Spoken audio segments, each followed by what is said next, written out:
दोस्तों बहुत कम वक्त रह गया है जब बडगाम और नगरोटा के नतीजे आ जाएंगे। नगरोटा में बीजेपी ने पूरी एड़ी चोटी का जोर लगा दिया है, क्योंकि नगरोटा की सीट बीजेपी ने ही जीती थी और अब ज़िमनी इंतखाब में इस सीट पर जिन्होंने जीत हासिल की थी देवेंद्र राणा ने, उनकी बेटी ही चुनाव लड़ रही है, वही उम्मीदवार है।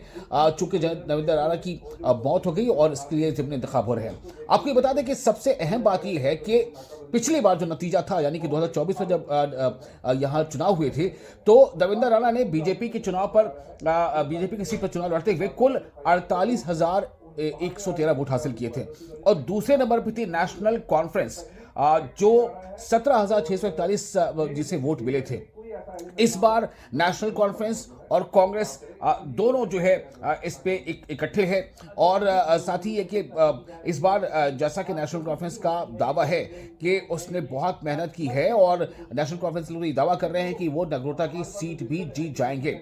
मैं तो ये नहीं कहूँगा कि कौन जीतेगा या कौन हारेगा, ये तो वहाँ की जनता, वहाँ की आवाम ने जो वोट देकर फैसला किया वही तय करेंगे। लेकिन हाँ, ये ज़रूर है कि एक सवाल यहाँ पर पैदा होगा कि क्या पिछली बार जिस तरह से 48,000 वोटों के साथ जीत हासिल की थी बीजेपी के कैंडिडेट ने, और सेकंड नंबर पर एनसी के कैंडिडेट थे जिनका वोट था 17,000, 17,500 करीब, तो क्या ये फासला बढ़ेगा या घटेगा?